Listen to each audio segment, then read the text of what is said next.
All right, good afternoon. My name is Elena Prokhorova. I'm the Director of Russian and Post-Soviet Studies. Two things before we begin. As you can see, this this conversation is being recorded, and two, I will post the link to a sign-up sheet for those students who need it. It will be in the chat. So today we're honored to welcome Valerie Hopkins, whose guest talk is titled Reporting from the War Zone in Ukraine, a New York Times Correspondent's Perspective. This talk is part of the Tepper lecture series, now in its 8th year. We thank our generous sponsor, Gregory Tepper, for his support. We're also very grateful to the Film and Media Studies program at William & Mary for their support of this event. And I would also like to give my thanks to the Reef Center, especially Teresa Longo, Kate Hoving, and Tyler Lawrence for their help in setting up this and many other events, and Mike Tierney and the Global Research Institute for making possible this week's conversations on Russia's invasion and many more to come. Now to introduce our speaker is Professor Paula Pickering from Government Department. Great, welcome everyone. I'm thrilled to introduce Valerie Hopkins. Ms. Hopkins has been the Moscow correspondent for the New York Times since May 2021 and has been covering Russia's war in Ukraine from day one and even before that. Prior to that, she lived and worked in Southeastern Europe for more than a decade. She covered Hungary, Romania, Albania, former Yugoslavia for the Financial Times. Prior to that, she did investigative reporting in the Balkans, including for the Balkan Investigative Reporting Network and on the Soviet Union, where she conducted reporting on political developments and post-conflict justice in the region.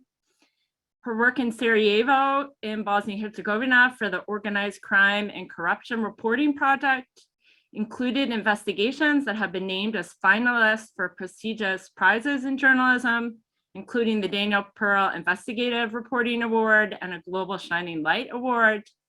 She has an MA in political journalism from Columbia University and a BA from William & Mary in international relations, where she focused on Russian and post-Soviet studies.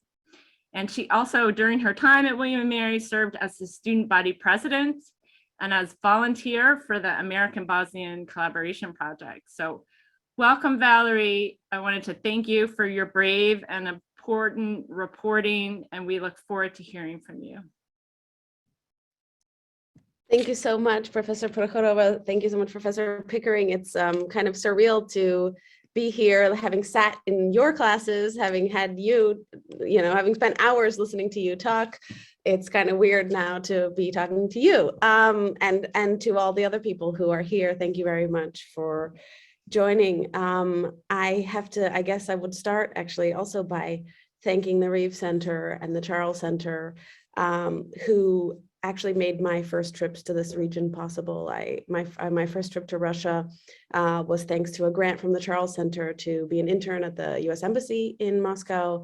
And then, my first trip to Bosnia was also part of the William & Mary Bosnia project. And without that experience, I have no idea where I would be now. And I would probably have not made Bosnia and the Balkans my home. And they have, this region, especially the Balkans, became sort of an all-consuming passion for me. And I'm very grateful for that opportunity. I should also say that actually here in Lviv, I've been reporting with a photographer who's also a William & Mary alum, funnily enough. He graduated like 10 years before me, but very cute story that we're here together reporting on the war. I've been trying very hard to, since Elena and Sasha asked me to do this lecture, and Professor Pickering, we met with Elena and Sasha in January, and we were sort of talking through, some of the things we could talk about. And at that time, it was what was going on in Kazakhstan, which seems almost forgotten now. I was really looking forward to coming to Williamsburg in person. And I started looking up all the Tepper lectures and seeing that most people were presenting books and papers. And I don't have that, but I can try and talk about some of my articles. But I think the most surreal thing is, we discussed the military buildup on Ukraine's borders, but I don't think any of us expected that by March 24th, we'd be watching the biggest land war in Europe since World War II. We'd be watching scenes of entire cities under siege, like Mariupol, and that 20% of Ukraine's population would be displaced, and that there would even be talk about Ukrainians being forcibly deported to Russia, as officials from Mariupol are saying. So I also didn't imagine that the apartment where Sasha and Elena and I sat drinking tea from the taiga, I wouldn't be able to go there anymore. The New York Times has pulled out of pulled all of its reporters and staff out of Russia. I'll talk about that a bit later as well. Despite having had reporters there since for 102 years by now, actually. Yeah, I mean, we were even looking at some of the old archives with Elena and Sasha. So I guess I thought to speak a little bit about, we read all these articles, but you don't read about what it's like to be on the ground necessarily. The story is definitely not about me, and I don't want to make it about myself, but I can share my experience. I arrived in Ukraine on Valentine's Day. My editor sent me here telling me that I couldn't be away from Moscow for very long, to think about being there for 7 days and doing a story about how Ukraine's economy was already affected, despite the fact that the war hadn't started yet, and why Ukraine's President Zelensky was so adamant that there would be no war. And on the ground, we watched these incremental developments. I went to the front line in the east, where everybody thought the war would be focused, and witnessed that the shelling was increasing, from very sporadic shelling to kind of pretty constant for 2-3 days all across the front line, which was a signal. There were some cyber attacks going on. But at the same time, life in Kyiv was going on as normal, and most Ukrainians, especially the ones in Kyiv, sort of said, we've been at war for 8 years. What's coming for us? We don't care. Not we don't care, but like we've been dealing with this, right? They were totally unfazed. I remember that 2 nights before the war started, my colleague called me and said, I've been thinking about like going down to the towns where there are nuclear power plants and talking to people there. They must feel pretty good, pretty safe right now living near them, and I think that for me shows that, we had this expectation that nobody's going to touch a nuclear power plant. And, several weeks later, not only Russian troops, but they had also taken a plant near Zaporizhia with heavy fighting and taking that risk. So how does it feel? I don't, I spent a lot of time in the Balkans, and all my friends in Bosnia would tell me, like, we saw fighting in Croatia, we saw fighting nearby, and nobody expected it would happen here. I think Professor Pickering, I'm sure you've heard the same thing many, many times. And so this was always in the back of my mind in Ukraine, and still, everybody. And I think the same thing was definitely true in Ukraine, and when a colleague of mine with very good connections to Ukrainian intelligence wrote to a small group of colleagues and editors saying, around 9:00 p.m. on February 23, saying, my guy, that's what he calls him, my guy says it's all going to kick off at 4 a.m., and it's going to be all the big cities, it's not going to be the West. And so we all, a lot of people still dismissed it. A lot of even my journalist friends, because we'd had several already. February 16th was one of the days that President Biden had initially mentioned, and the war didn't come, and everybody kind of calmed down. Ukrainian friends of mine had bought train tickets for the 16th, thinking that they would need to go west. They didn't take them, and now it's a month since then. I still haven't left Ukraine, and I've been trying really hard, to reflect in advance of this lecture, because, every day something new is happening, and it's kind of hard to process all the time what's happening. But Ukraine has changed so much. I know you've had other lectures and other people from Ukraine, but, the country has truly united around its president, who in February had about 20% approval rating. Now I think it's like 93, if not more. You know, Ukrainians have really embraced this David and Goliath story, and they've embraced this unity, you know, that they've been trying to achieve for the last 30 years, and that Putin has actually fully accomplished for them. Ukrainians from the East, Ukrainians, you know, who are native Russian speakers, Ukrainians who used to, you know, who have close family ties across the border from cities like Kharkiv, you know, 25 miles from the Russian border, or Mariupol, which is also about 30 miles from the Russian border. All of them now are so shocked and depressed and devastated at what Russia has done to them, you know, that they would never even dream of going there. I interviewed somebody recently who left Mariupol, and he said, he told me that, you know, my Russian relatives invited me to stay with them. And he said, if I went to Russia, I would feel so much pain and also humiliation. And he said, you know, in Ukraine, I don't speak Ukrainian. I unfortunately never learned. I, you know, had a different perception of people living in the Western Ukraine. But he, you know, now I'm here, and I have a lot of pain, but that pain will pass, and I have no humiliation. And I think, you know, Putin, as I think we all can see, Putin sorely underestimated this element of the war. And I think for me, the most important story that I've done in the past month, and the most interesting and the most painful, really was, you know, as I started to talk to more Ukrainians, as I traveled from Kyiv to the West, where I am now, I just kept meeting people who, you know, I was meeting a lot of people on the road from Kharkiv, right? The second biggest city in Ukraine, Russian speaking, many people with Russian relatives across the border, you know, and they just all kept saying, the first time I heard of it, I asked a family with a 7-year-old, I said, like, how do you explain to your child what's going on? How do you explain this war to them? And they said, you know, we tell her we don't understand why our neighbors are attacking us, but it's harder to explain to my mother-in-law, you know, and this woman's husband's mom lives in Russia. She, you know, and the propaganda and the control of the message in Russia is so strong that even mothers who are losing their sons in the war, but also, you know, cousins, siblings, relatives, friends, you know, who have people in occupied cities under bombing, simply don't believe the extent of what's happening now. And I think, you know, that's due in part to long-term media control. It's due in part to new laws that govern the way Russians and even foreign journalists can speak about the war. I think it's due also in part to a psychological inability or unwillingness to grapple with what's being done in your name by your country, and a sense of, you know, a desire to avoid collective guilt.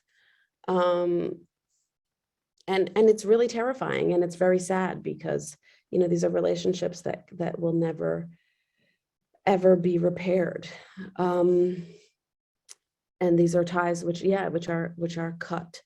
I think so. I mean, as a journalist, you know, I'm receiving press releases every day from the Russian Ministry of Defense, right? And the words that the way they call this, of course, the law now is that you cannot call this invasion anything besides a special military operation.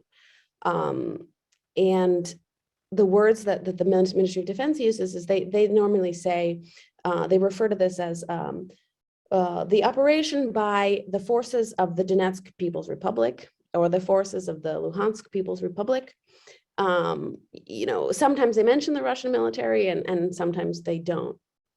I get invitations from official Russian institutions inviting us to lectures about how to spot fake news and how to understand, how to tell Ukrainian fakes from the truth. And this is something that I think has been incredibly weaponized by the Russian government, by Russian media, which has dismissed mostly everything as fake, and also, you know, claimed that the Ukrainians are more or less bombing themselves, something we also saw Slobodan Milosevic and Bosnian Serb leaders do during the Bosnian War.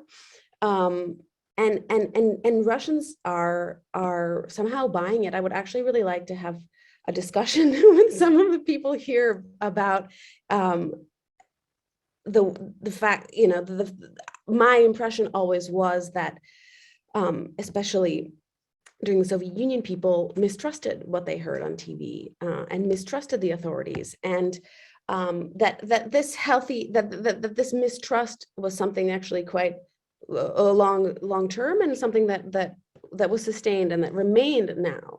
And it's been shocking to me to see that so many people still do have that trust. Of course, it's really difficult to determine how people really feel about the war, because the penalties for speaking out now are so strong. I'm sure all of you have seen, you know, the horrific videos of people being rounded up. 14,000 people were arrested in the first weeks after the war started. People are getting arrested and carted away for holding up signs of the sixth commandment, thou shalt not kill. People are getting arrested for holding up signs with asterisks that mean no to the war. People are getting arrested for holding up blank pieces of paper. And pollsters, of course, are also, you know, afraid to ask questions that will express the true extent of the war, lest they be shut down or sent away. And, you know, so many people have, well, tens of thousands of people have fled. We still don't know for sure, but it's the biggest mass movement of Russians since the revolution, since when my family left 100 years ago, or my grandmother's family left 100 years ago. And what else can I say? I mean, yeah, I think I think now with time, it's going to be interesting as well to try and understand just how long this was being prepared. In hindsight, you know, we see that in the past year, I mean, since I arrived in Russia at the end of August only, every week there was kind of a new level of repression. I wanted to keep a list actually of everything that happened since I arrived, but things were changing so fast. Every week, you know, new organizations were getting added to the list of foreign agents. More journalists were being silenced, more media were being shut down. And this was something that just accelerated, you know, the human rights organization in December, the oldest NGO in Russia, Memorial, was shut down, an archive of victims of Stalinist era repressions and terror. And all of that happened before the war. So, you know, it's really, of course, perhaps it was all in the plans, you know, that this happened as in tandem with the troops being placed on the border. And it's really accelerated since then. So, you know, now Facebook is blocked officially by the authorities. Instagram is blocked, which is something that many small businesses used to use to advertise their services and goods.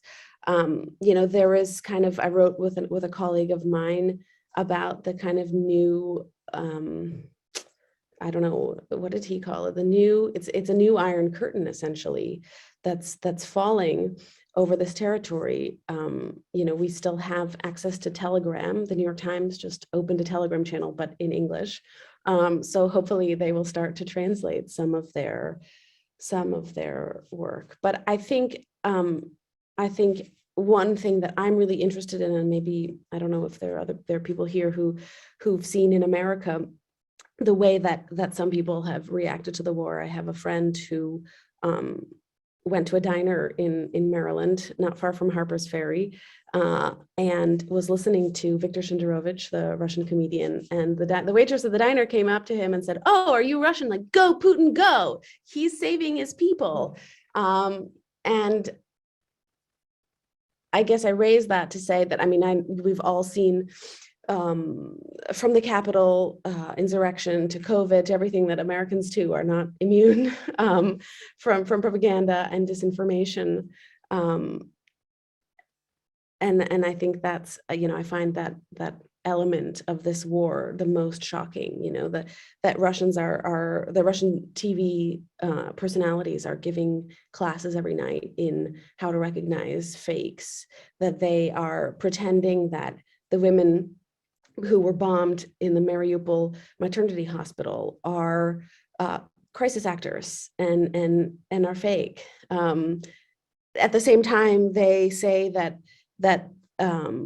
military had taken over the hospital. They're using all of these different excuses, and it's shocking to me that so many people buy it. And I think our desire and our reflex would be, to think, who can believe that?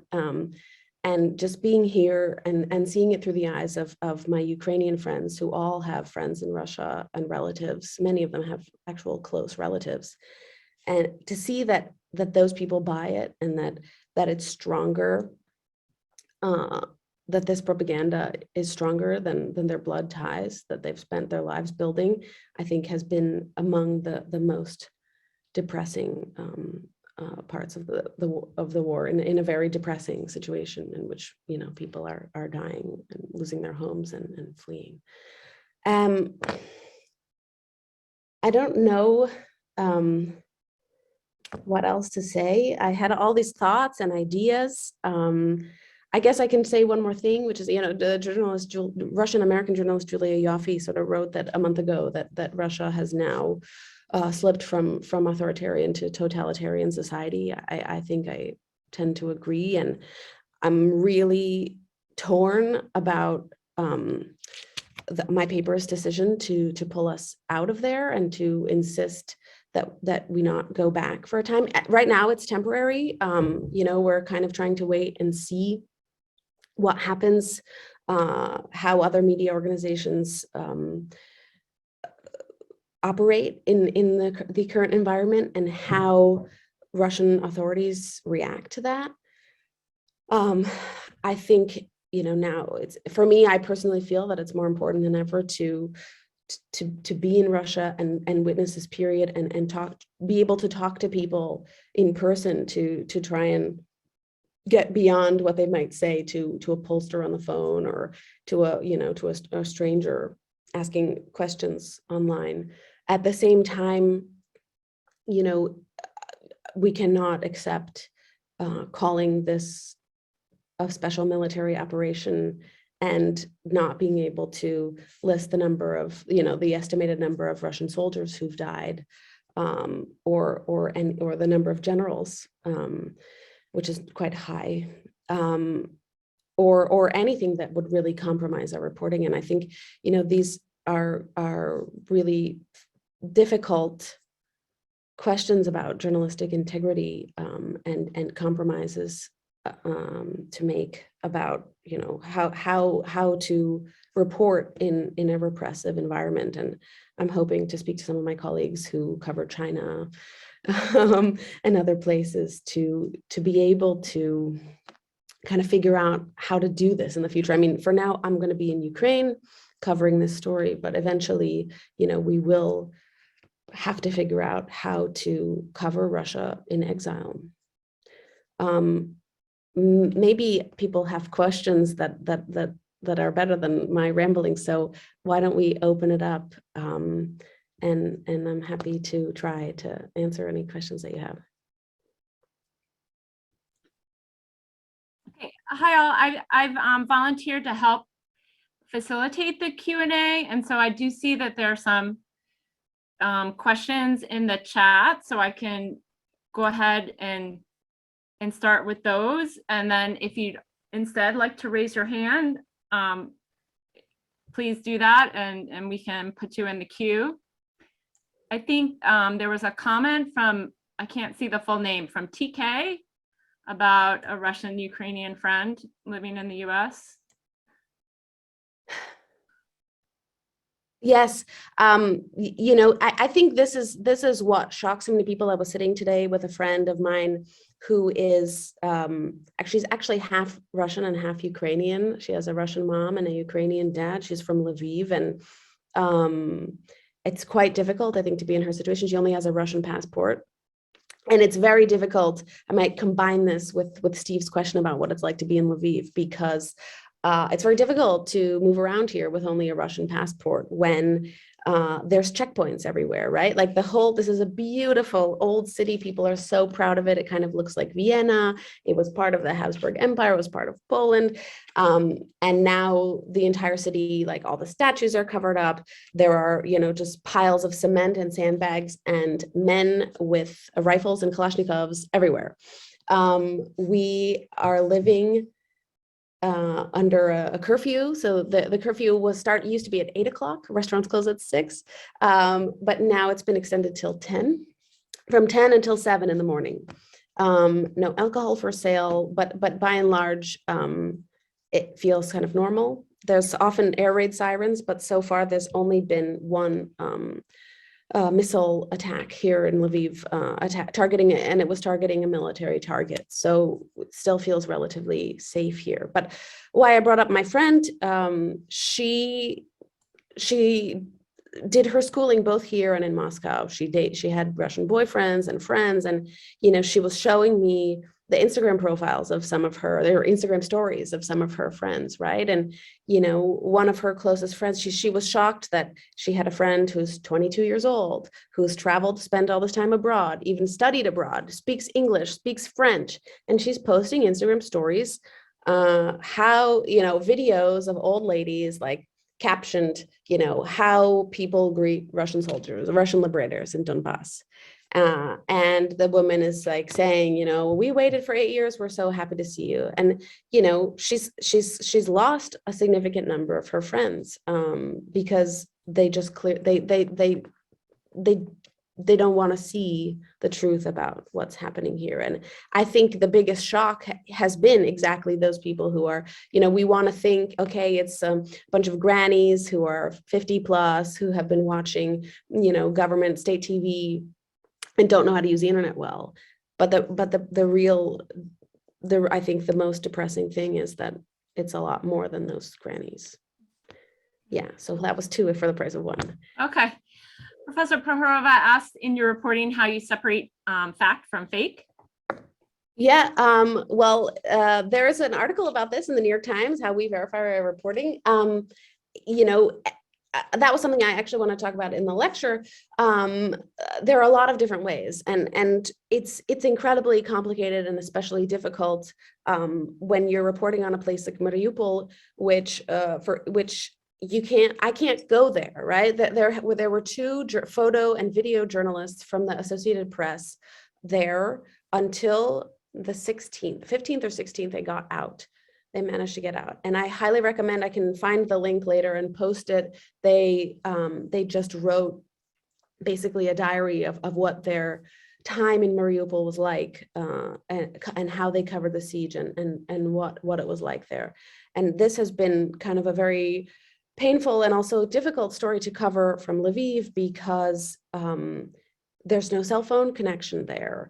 The city is entirely cut off from food, water, gas, and communication. There's no internet. And so you can rely only on official government sources. And you can rely only on people who've recently left, some of whom, are still able to every once in a while reach their relatives. And I think that's been, for me, the hardest, the main task has been calling as many different people who left Mariupol as possible, trying to get as many different details from them, corroborating them, I broke the story that the Ukrainian government, or that the local authorities of Mariupol believe that Russia is deporting thousands of people that they've been apprehending in bomb shelters to Russia.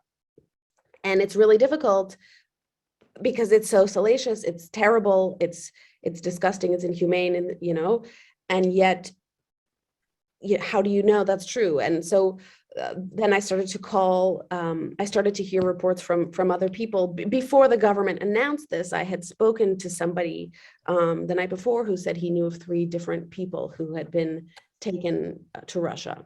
And so it's a function of trying to call as many different people as possible, and just keeping reporting, I guess. We also, so much of the reporting is now relies on Telegram, on Facebook, on social media, on what people are posting on Instagram. And for that, we're very lucky at the New York Times. We have a video analytics team. What are they called? Visual Investigations. And they are geniuses at taking the video, analyzing the metadata, figuring out when it was filmed, and verifying somehow the geolocation of it. So we never report on anything that we've seen in like a Telegram video until we send it to the Visual Investigations team. They verify it and they say like, yes, we can authenticate the source of this video, because of course, as happens at protests or any events, people are circulating photos and videos. They also check to make sure that nothing in that video or photo has been manipulated. Yeah, so that's the key element, reporting on that and verifying. Oh, and that was something that also, it's very, I guess it's not so hard to do, right? When the war first started, before the war started, it was exactly as the Biden administration said. There was a false flag operation in the Donetsk People's Republic and Luhansk People's Republic. And both of the self-appointed leaders of these self-proclaimed statelets released videos calling for the evacuation of the citizens because they were, they claimed that Ukraine was going to invade. And, our visual investigations people went on there and saw like these videos were actually filmed before any of these any of these events that they were alleging, these false flag events happened, so that was a crucial element, changes the game completely. And that's why the visual investigations is so important. Okay, great. I'm going to call on one more question in the chat. Ola, would you like to read your question, and then we'll go to the hands and go back to the chat? Hi there. Yes, thank you so much, Valerie, for your insights. My question was, as a journalist, how do you balance covering events from the war zone, keeping the public informed, while also avoiding the over broadcasting or, people getting burnt out by constant news of the war, therefore possibly desensitizing them from the conflict, especially if, this goes on for many months? How do you keep the public's attention and encourage them to still care about this? That's a great question. I think so far, hopefully we haven't got to that point. I mean, I really understand, as someone who spends all day and all night, basically, the hardest part is going to bed, because you just, 2 nights ago, I found myself scrolling in a group for people from Mariupol looking for their relatives and loved ones that they have lost touch with. And, maybe I'm extreme in my exposure to this stuff, but lots of people, you have a limit to how much tragedy you can take in for one day. And I'm really pleased and heartened actually by the fact that so many people have continued. We're now 1 month into the war, and it still, dominates the front page. It's people are still reading. I mean, we had something like 50 million people reading our Ukraine reporting.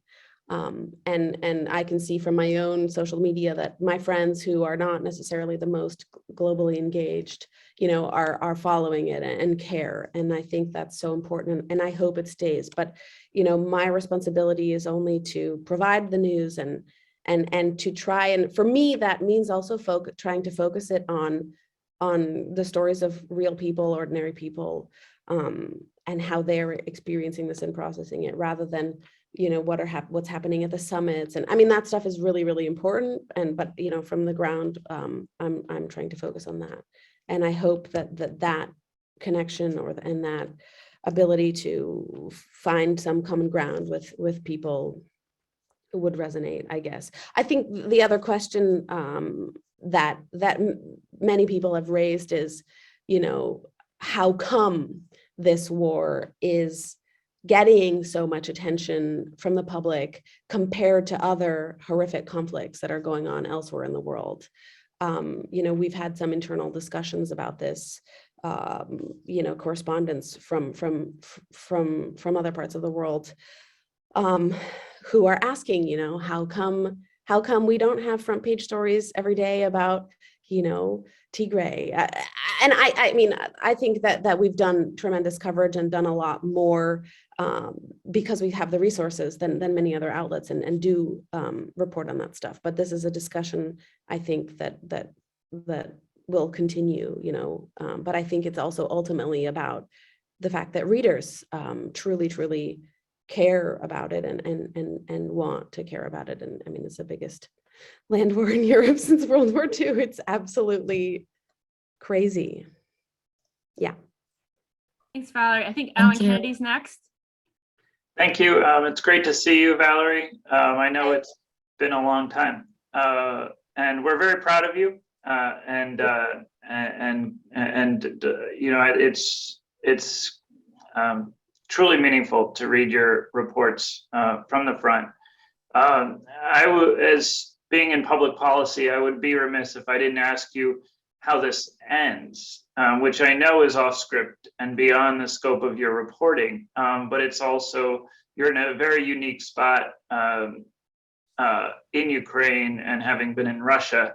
And I think the entire world is wondering, how does this end?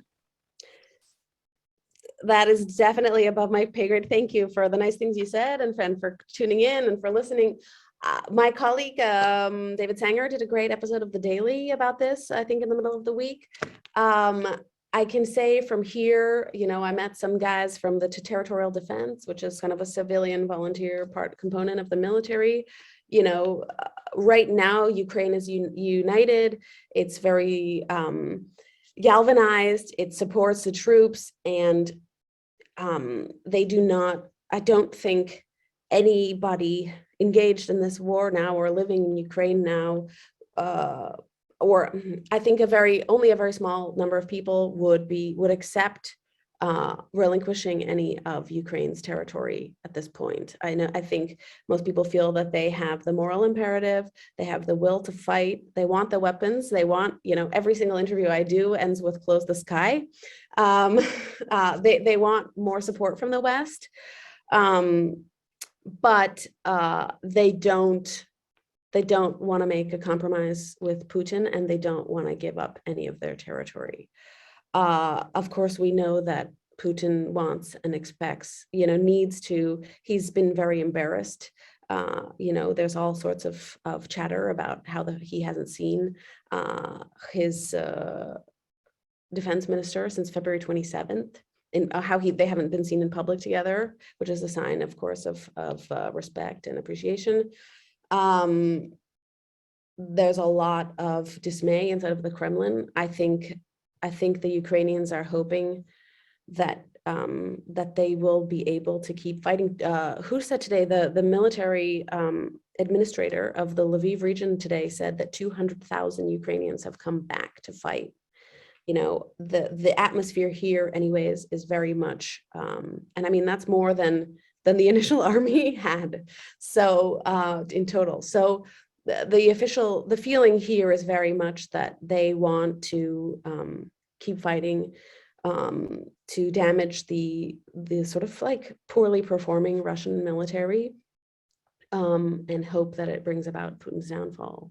As for the Russians, they have slowly been changing their demands. They've stopped asking for the full denazification of Ukraine, which we can talk about that, but essentially means like the full removal of the government in power and the people at power who are obviously not Nazis. But that's used, of course, as the justification for the war. but I don't think that that we can expect anything from the peace talks anytime soon. I unfortunately, we've seen also that Russia is disproportionately sending minorities and conscripts to the front who are poorly prepared, and I don't think they see a problem with sending young people to die. So it's a bit depressing. Anyways, okay, next question. Okay, Danielle Kalish. Hello, Valerie. First, I just want to say thank you again for taking some of the time out of your, I'm sure, very, very busy day to speak to us. This issue means a lot to me.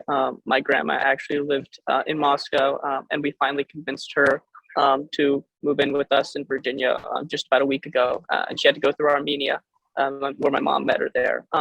So that's just to preface. We heard this morning that the United States is planning to accept 100,000 Ukrainian refugees. And I know you touched on this a little bit in the previous question, but I just want to know, how has the war and the West's reaction to it changed the everyday Ukrainians' view of the West and with the United States? And how could that have kind of future effects, whatever the outcome of this war? In Ukraine specifically? Yes, yes. It's really interesting because how many nights? Wednesday? Okay, about a week before the war started, I was having dinner with the New Yorker correspondent and two former members of the Ukrainian parliament, the Verkhovna Rada, who were like from this so-called Euro optimist group. And both of them were like super frustrated and annoyed and angry at the Biden administration. They were watching the economy start to crumble. And they were like, what is Biden doing? Like, obviously nothing's going to happen. Either it's like really, because also, and a lot of this discussion, I should say, centered around me and Josh, the New Yorker colleague, speaking about our generation coming of age during the war in Iraq and Afghanistan, and trying to make sense of, like, how do we evaluate the intelligence of the Biden administration when we were, constantly being told that there's WMD, and this whole war in Iraq was senseless and awful, and has come with, what I want to say about the consequences of the war in Iraq. So we spent a lot of time actually talking about America, and one of these former MPs had said that American stock had gone down. I think certainly now that's not the case. There are some different perceptions. Many people are super grateful for the weapons, but frustrated that Ukraine couldn't just be in NATO by now, and none of this would have happened, even though Ukraine, of course, was not ready. From a governance perspective, a corruption perspective, a military readiness perspective. But most of the people I talk to are incredibly grateful for the provision by America of weapons and training. I didn't cover Ukraine in 2014, but I met, for instance, a young guy who was an entrepreneur in like first aid business, right? And this guy was telling me in 2014, the Ukrainian military didn't have gas. Its special forces hadn't undergone first aid training. Like basic, gas and tanks and weapons cost a lot of money. First aid training, doesn't. So the military was severely underprepared for a whole variety of reasons. And America and the West, I think, really stepped up to do trainings, including at this base not very far from here that was attacked by missiles last week. So by and large, but there's also a tremendous frustration about not imposing a no-fly zone, about not taking the sanctions against Russia further, about not, Actually, one thing, sorry for the discombobulated nature of my discussion, but one thing I had wanted to say in my remarks is this also ongoing debate in Ukraine about culpability of Russians and ordinary Russians. this was something we talked about as well with Josh, who lived in Moscow for 10 years. And, you know, Putin has been in power for more than 20 years. Everyone has a different coping mechanism. People who didn't support him, some people left, but many people tried to find a way to get by. Many people tried to not get by, but, you know, improve their community in their own ways, build bike lanes, make trendy cafes with like super nice fancy coffee drinks and designer clothes, and, you know, like make the city fully comfortable, just like any Western capital. And, you know, Ukrainians blame all Russians, and especially these people, for this war. You know, almost all Ukrainians I know are angry at everyone because they feel that they believe that they have spent the last 30 years, you know, protesting in the street, fighting, overturning their leaders that they don't like, that weren't Western looking and Western facing enough for them.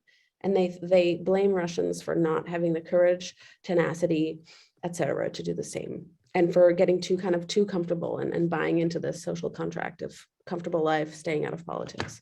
Sorry, that's even not the question that you asked, but that was something that I'd wanted to say. I think by and large people are still happy, but we might run into a problem. The Wall Street Journal had a great article today about their reporting has been phenomenal. By the way, their lead reporter is Ukrainian and has tremendous access to officials and deep knowledge of this country.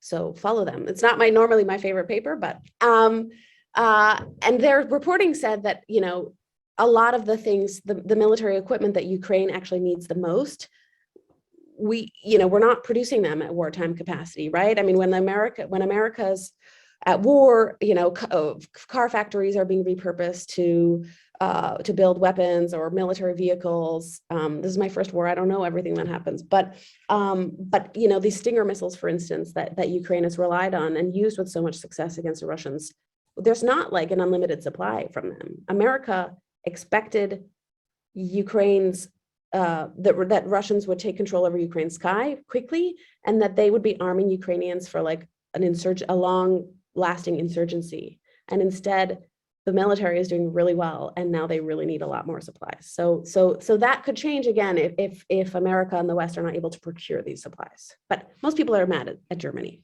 not America. Okay, I'm going to combine a couple of questions before I go to Tierney, who's probably not happy with me.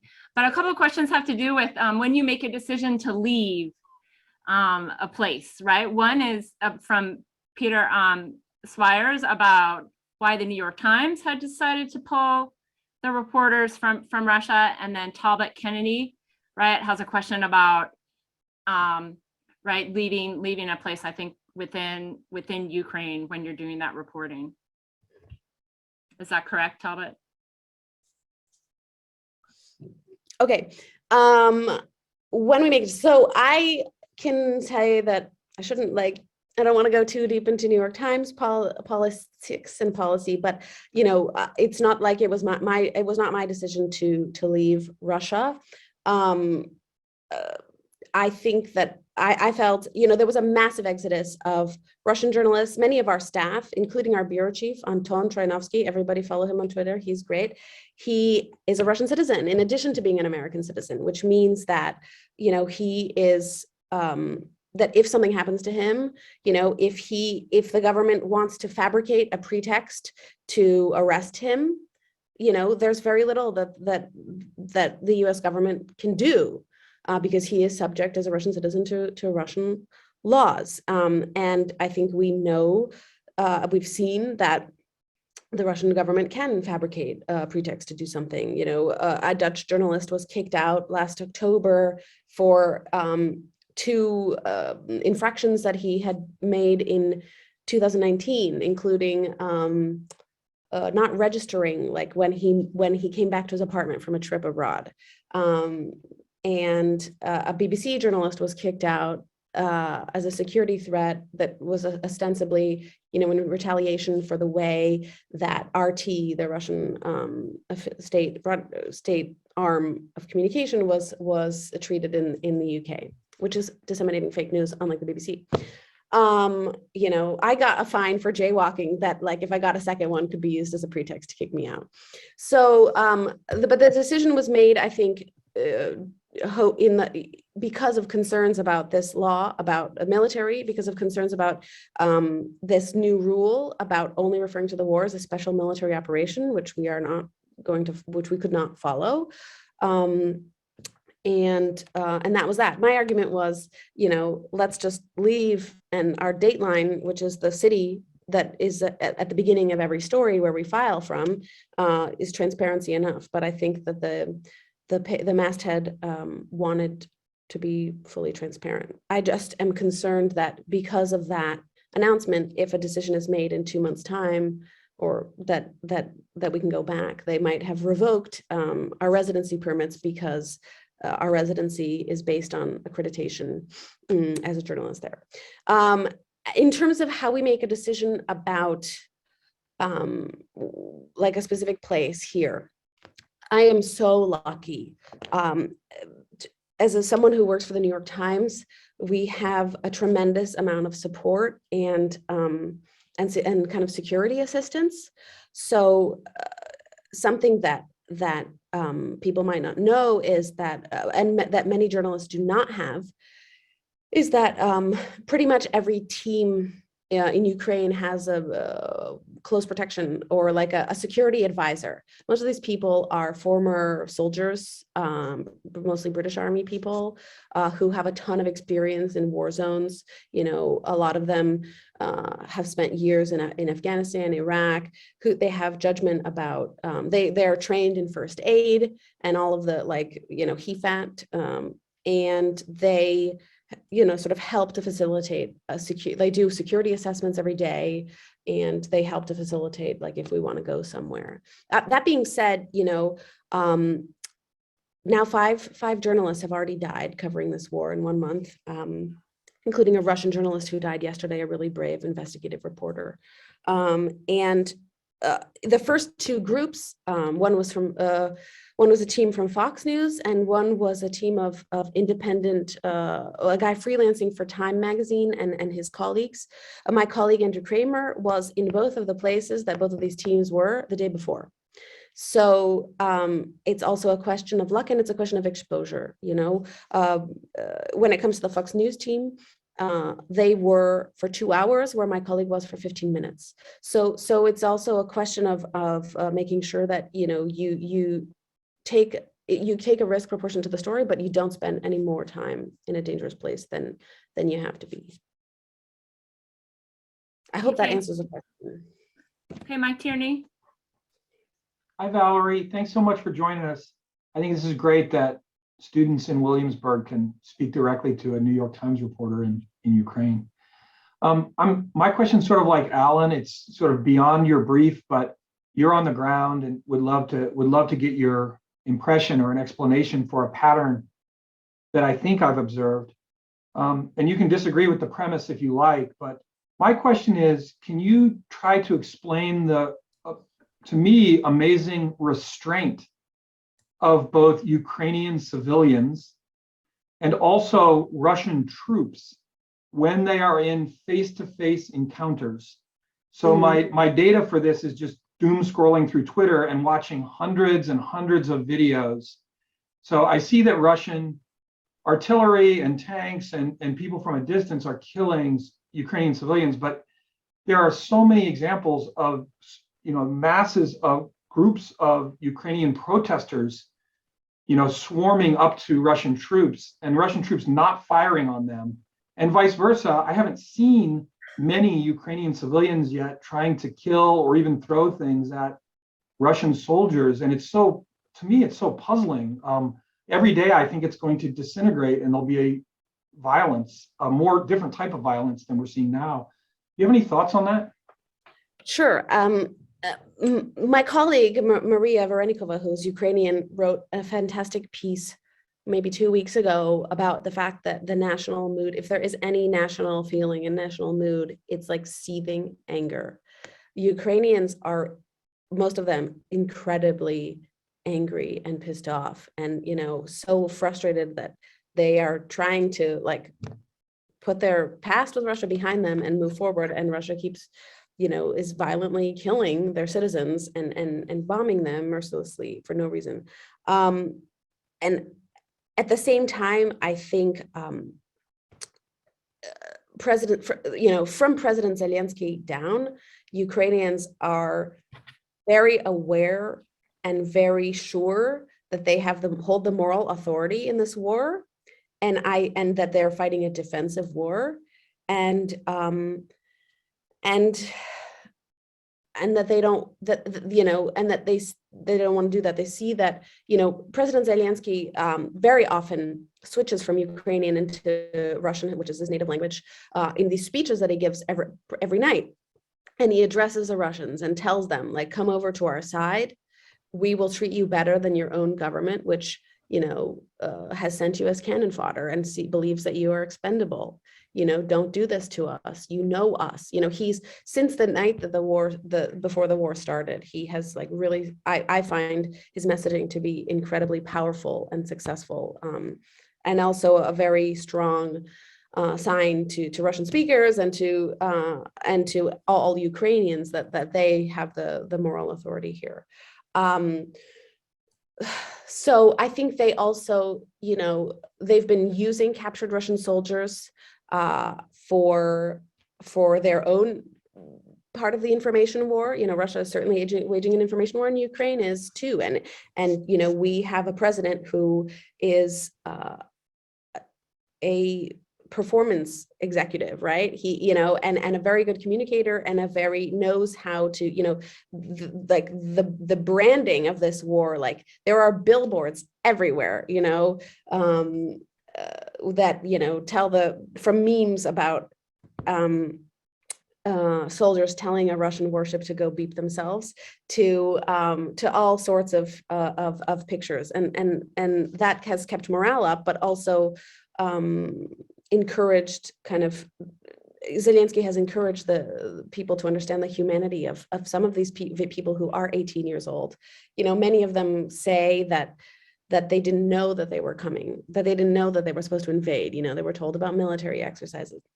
Hard to understand the veracity of that. And it's also hard to, believe completely in the testimonies of the soldiers that they've put forward at these pretty regular press conferences, because of course these people are prisoners of war.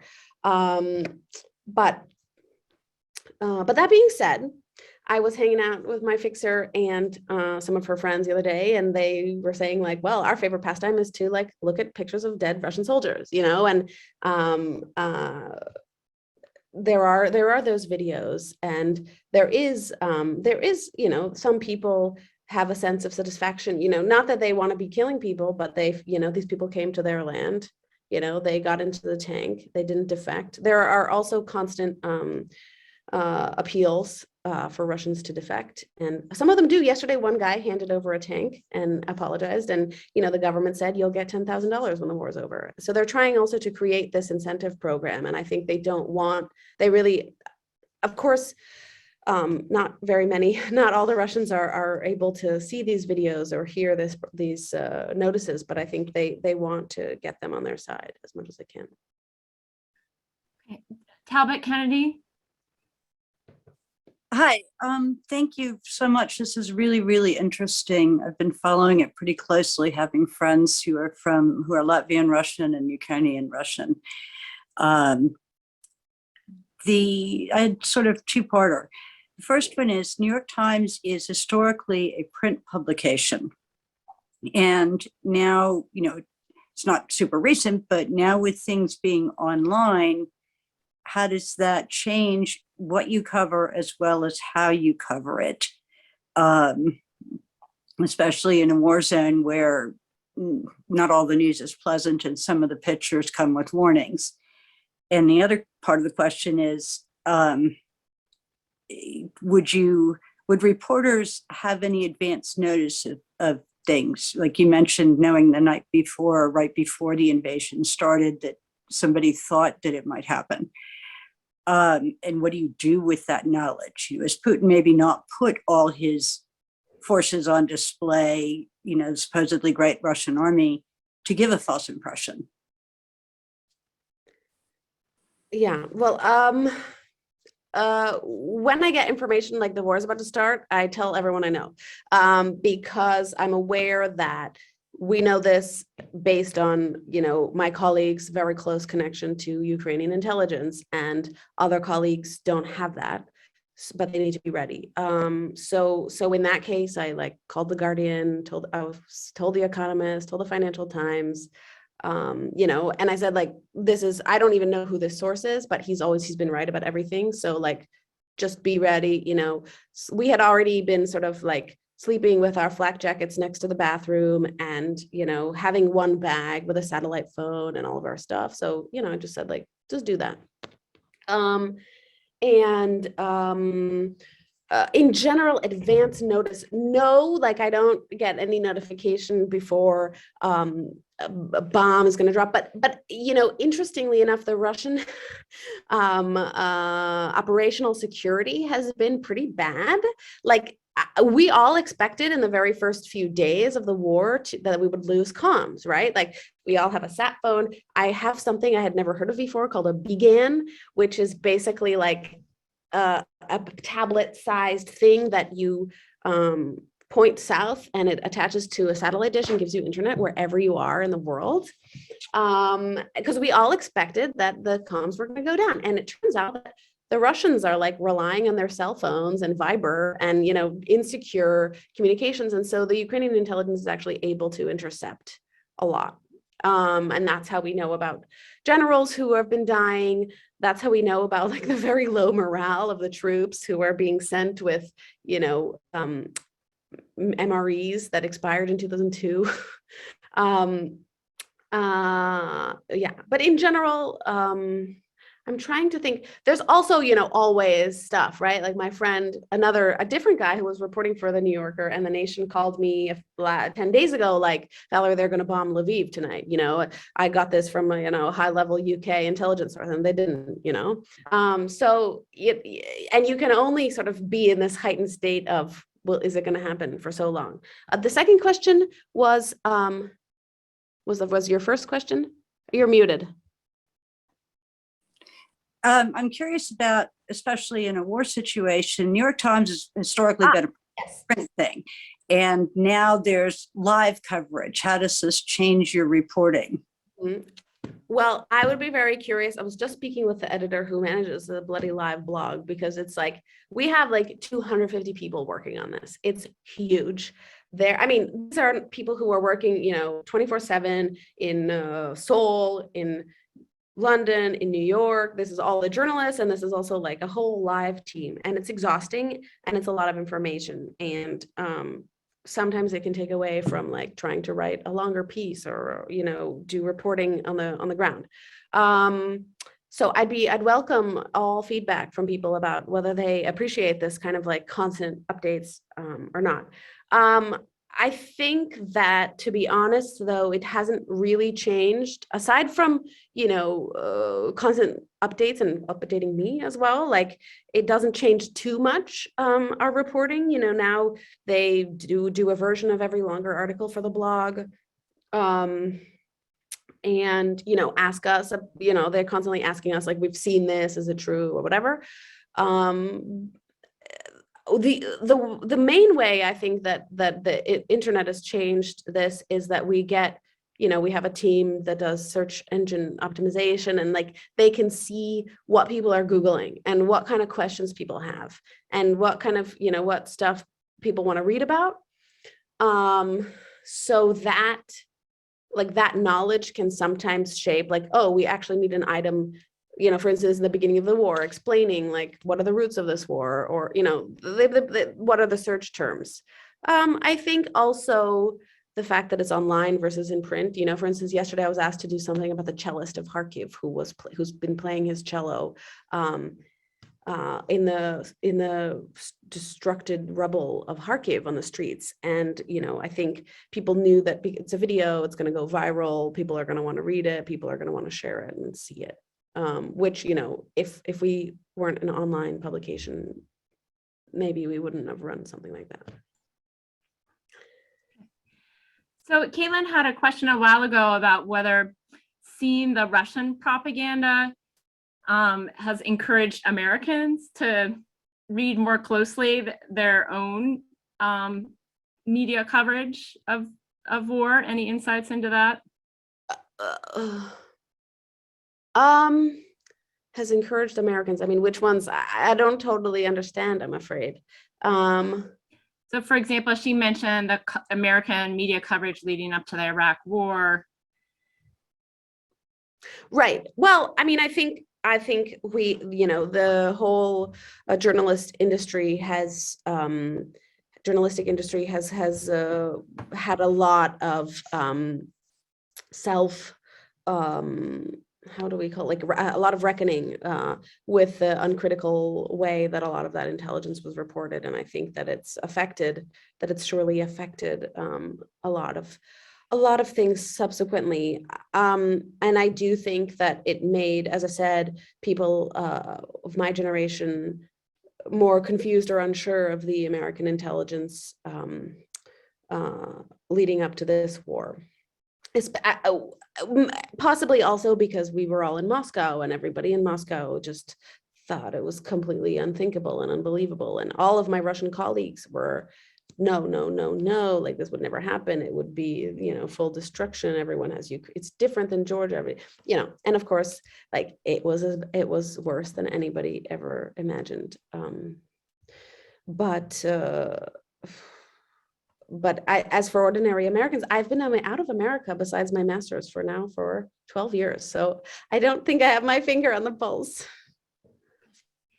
It's probably, Will Rodriguez asked about how you feel about the potential entry of Belarus into the war. Yeah, this is something we've been watching for every single day, basically. I just actually had a story out today about Belarusians who are fighting for the Ukrainian army. There's a new Belarusian battalion, and tens of thousands of Belarusians, fled to Ukraine after 2020. Many opposition politicians and not politicians, but activists and supporters and protesters. And many of them have now fled further on in Europe, even though they don't have the same legal protection as Ukrainians do. But a couple hundred of them have started a battalion and believe that that Ukraine's fight against Russia is also Belarus's fight against Lukashenko and Putin, and believe that if they don't help Ukraine, I mean, most people in Ukraine and Belarus, see this as the fight for civilization, as the fight for the true fight for democracy and Western values, and see this as the sort of front line, and Ukraine as the bulwark for all of Europe in this fight. As for the entry of Belarus on the side of Russia, it's really complicated. I think vast majority of Belarusians probably don't want this. Chatham House has a poll out today that you can check. Hold on. The analyst sent them to me some of the results on WhatsApp, but basically the majority of people don't know or aren't sure about it, which means that, he's a former Belarusian diplomat. So as he's decoded it, that means they oppose the war, but they're scared of the pollster to tell them. A very small, I think something like 20% of Belarusian population supports the war and would support Belarus joining. The problem is that Lukashenko has, with each passing year, and especially after 2020, become incredibly reliant on Putin. He's already allowed Russian troops to invade from Belarusian territory. He's already changed the constitution to allow a possible nuclear strike from Belarusian territory after Putin wanted to get the nukes ready. But at the same time, and the latest news is that Russian and Belarusian army leadership are asking and assessing the psychological profiles of some of these Belarusian military leaders and soldiers about whether they would participate. And according to Ukrainian intelligence, the Russians have been offering incentives of up to $1,500 a month and help going to university afterwards, like a weird Russian Belarusian GI Bill. I don't know. but yeah, we've been watching for weeks, and I think we still don't see active signs of it. It would mean that the situation in the West would be much more precarious now. Like it's relatively safe here. So far in the West, only military targets, military bases or airfields have been targeted, and more involvement from Belarus and from Belarus territory would really change that game. But I still think it's too early to tell. Most of our Western intelligence sources also say that they don't see any increased signs yet, but they're waiting for it. Okay. And I saw it from Tina. Yes, the photographer is Brendan Hoffman. Great. So Callie asked about what advice you'd give for student journalists who want to pursue on-the-ground reporting like you're doing in Ukraine. Well, okay. On the ground reporting. Yeah, well, I don't know how many people are interested. I don't want to bore anyone, but basically after I graduated, I had an opportunity to go back to Bosnia. I got another grant thanks to the Charles Center and Professor Pickering to help with the ABC project, and slowly started to meet people there. And it just so happened that Max Fisher, another New York Times colleague of mine, and former and a William and Mary alum from 2008, who didn't follow his own advice, but told me, like, if you want to be a reporter, just go somewhere and start doing it. And I was always really interested. I loved the Balkans. I, oddly enough, did want to be a war correspondent then. I really wish this war wasn't happening, and I don't want to cover war. But back then I was really interested in it, and I was interested in sort of learning from Bosnia, and from people there, what it was like to experience the war, kind of reading the reporting many years later, and trying to, make sense of, what reporting was the most effective, how, visiting some of those front lines now that were reported on then.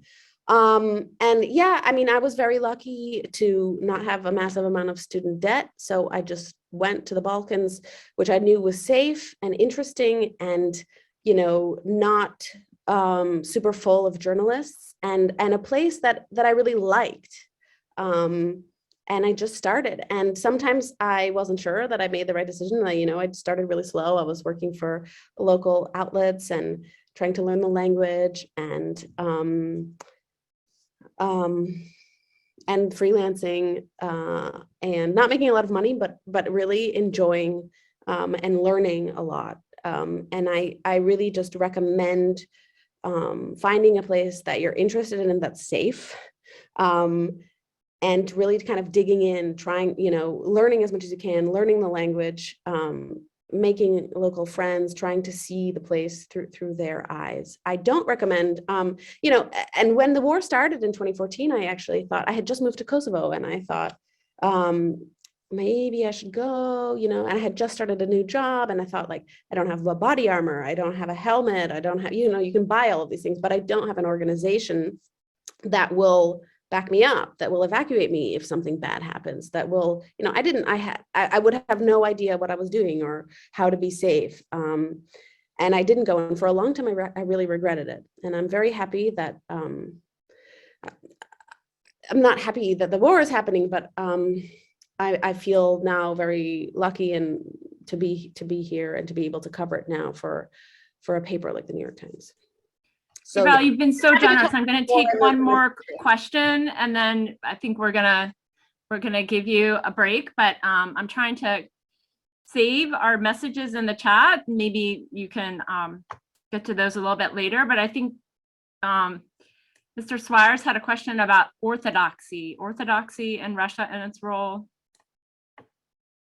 Where is that question? Oh. Comment on the I have to say, I didn't read David Ignatius's op-ed about orthodoxy. I mean, yeah, I think that many people are quite upset with the role that the Russian Orthodox Church has played in this. I don't know exactly what role you mean. I mean, my colleague Andrew Kramer wrote a very good piece about the split between the Ukrainian Orthodox Church and the Russian Orthodox Church at the beginning, and how this is sort of this war is also solidifying that. My colleague Stephen Erlanger wrote a very good piece, who covered the Balkan Wars as well, wrote a very good piece about how, this war was never about NATO, but about Russian nationalism and Russian belief in the fact that it has a different, distinct civilization, different from Western civilization, and that orthodoxy is a central part of that element of that identity. But without knowing more about the way you want to speak about the role of orthodoxy, I don't know what I can say. Is that the last question? I feel yeah, I a think dud of an we- answer. Sorry for that. We have more, but if you if folks want to send questions, we can field them to Valerie, and we know she's doing incredibly important work in Ukraine. Again, thank you for your brave and important reporting to tell the stories, right, of the people in Ukraine. And thank you for your generosity in speaking with us, despite everything. Well, thank you. I was really looking forward to being at William & Mary, but I am also happy to see that there are some people here who wouldn't have been able to join if I was in person. So nice to see everybody here. Yeah, we and hope to welcome you back in person sometime soon. Stay safe. Thank you. Thank you so much. Bye.